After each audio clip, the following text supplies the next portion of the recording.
Hey gamers, Maniac here with GameAccess.net. Doing a rare Mind of Maniac that is probably going to be considered pretty controversial. Anybody that comes to my YouTube channel knows that under very rare circumstances I'll touch about controversial topics. But I feel that with Halloween about a month away and everybody else talking about this kind of stuff and drudging up history and stuff like that, um, my mother-in-law had recently mentioned coming back from the Salem from Salem, Massachusetts, and seeing the history of the Salem witch trials and things like that in their museums that they have. Um, and one thing she brought up was that the museum has been very interested and has a vested interest in the concept of history repeating itself. And they were very curious, and they inquired as to their their participants, the people that were coming in, if there were any more recent Salem witch trials or any examples that they can think of in modern history of Salem witch trials. And they came up with a couple of them. Obviously, there was a couple of ones that they knew about. But one thing that they did not mention, and I thought that this was a bit of a disservice, was the Satanic Panic of the 80s, which continued on and probably has continued on to at least the mid 2010s. And what is this satanic panic, if you will? Anybody who has played Dungeons and Dragons will probably immediately stand up and say, I know what you're talking about. Essentially speaking, there were a couple of organizations led up by people who had basically vested interests, financial vested interests, in gaining attention in any way possible, to essentially go on television and demonize things that to people that would already be watching their shows to begin with. And obviously, well, it was the 70s, it was the 80s. Things were pretty good. Uh, Basically, people were making pretty good money economically. Businesses were doing quite well. Crime was down. Certainly by the 80s, at least non-white collar crime was down. The Berlin Wall would fall pretty quickly. So what do you have to go up on television to say is evil, the root of all evil at this point?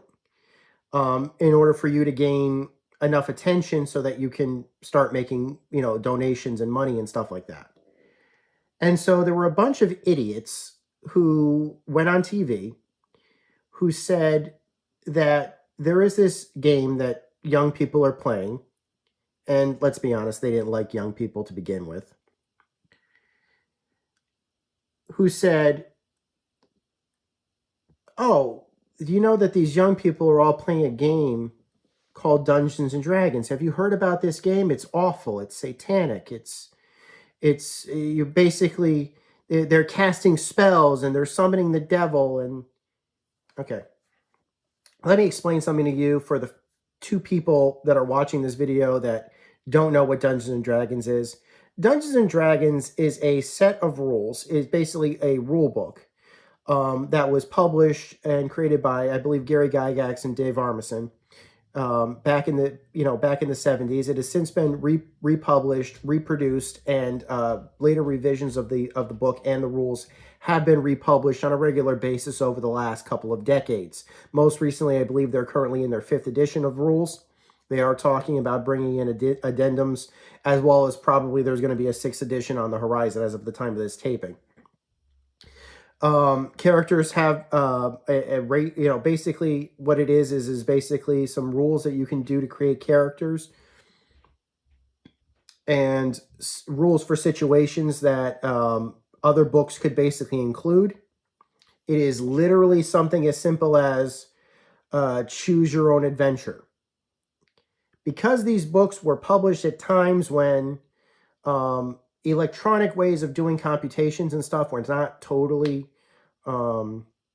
available, and obviously since they were published in print, they essentially told the people that are playing these games to just simply use whatever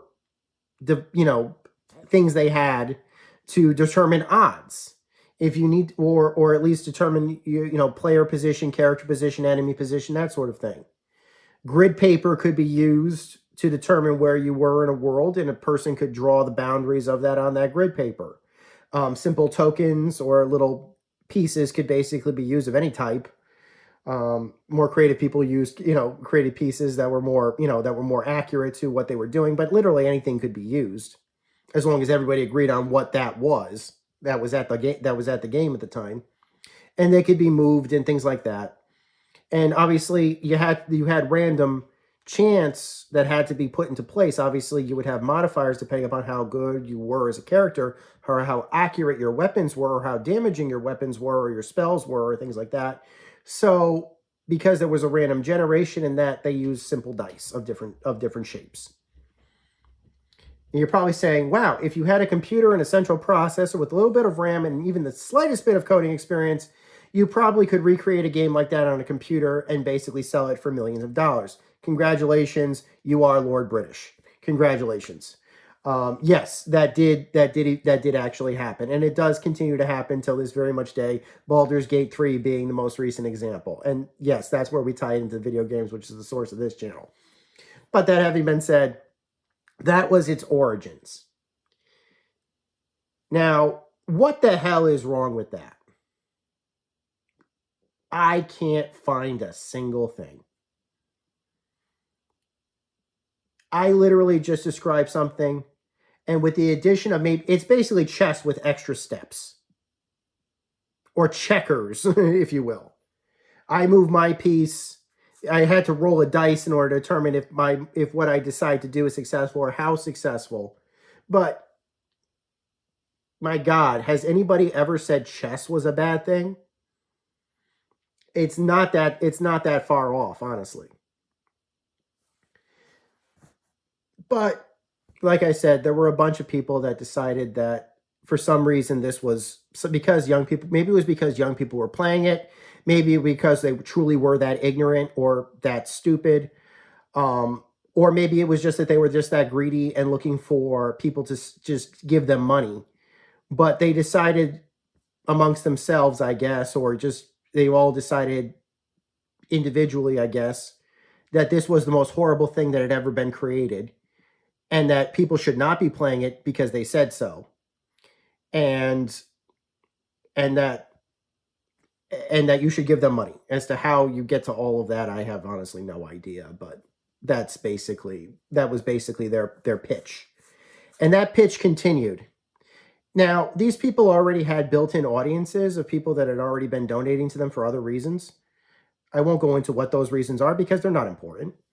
But those people obviously hadn't been players, but their kids were.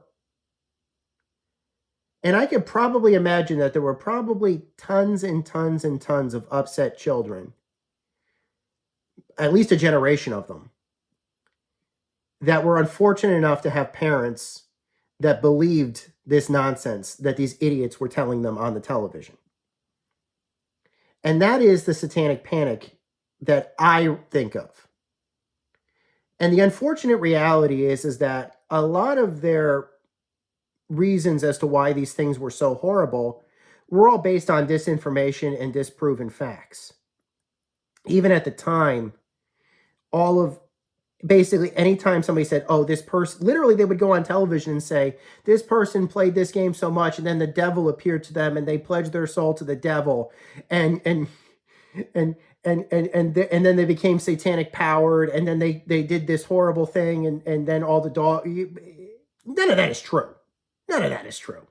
They had no. They were talking completely out of. None of it was true, and yet those lies continue to get repeated over and over again. Still to this day, these lies are still repeated.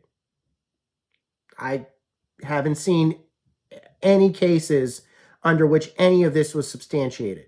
And yet these idiots on television attacked and said this was the cause of all their problems because they played it. And it got repeated over and over and over again. Now, I'm going to say a bit of a universal truth, and I've been kind of skirting about this.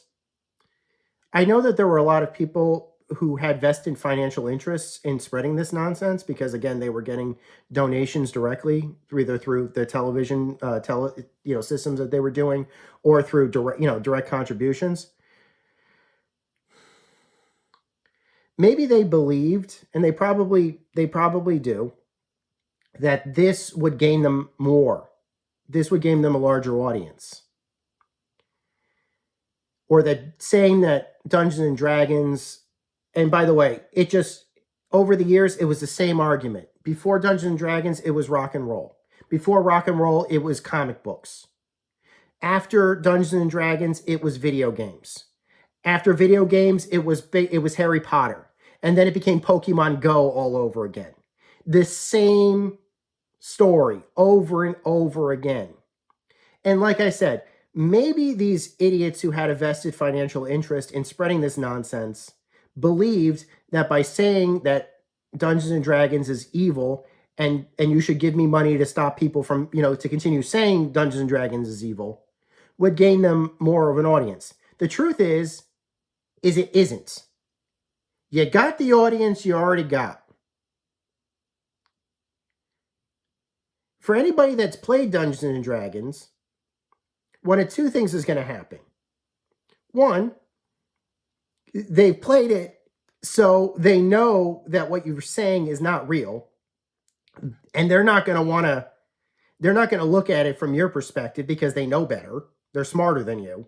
They have, the ability to make logical leaps for themselves. Some of them, plenty of them are adults, capable of reason. So they're not going to be your new audience. They're not going to throw their books away and dice away and start giving you their money. That's not going to happen. So you're not getting them. And then there's the inverse of that. You have the people that are already watching that aren't players, but their kids are players. Now, they're going to say, wow, what are my kids doing? I didn't know any better. I better go throw all this in the trash. They were already a viewer before. They were already your audience before. They may stay your audience for a bit longer. Who knows? Probably it would have had, I'll be honest with you, I don't think that it would have dissuaded them. But they have kids that they've just made absolutely miserable. That you've just caused them to be made absolutely miserable. Do you think their kids are going to be your next generation of followers, of audience? No, they're going to hate you because they're kids and they can hold a grudge. They're going to hate you forever, and you are not going to gain a single one of them. Really, here's the reality. The reality is to say something like that is satanic, to say something like that is evil, doesn't make you look smart to people that are already aware of what these things are. My God, Pokemon is the #1 consumer brand in the entire, it's above Star Wars, which used to be #1. It's above Hello Kitty. Pokemon is the #1 consumer brand in the entire world. Everyone knows what Pokemon is, certainly for the last 20 years, certainly for the last decade alone. If you go out and say Pokemon is satanic, which they have, I've seen video of people saying that it was. If you go out and say that, it's not going to gain you an audience. It's going to make you look like an idiot.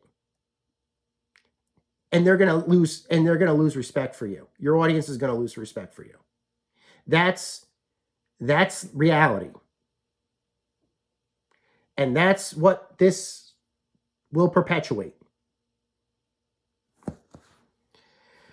Hope that was controversial enough for you guys. I hope you guys enjoyed the video. Until next time, my name is Maniac with GameAccess.net. Take care. Over and out.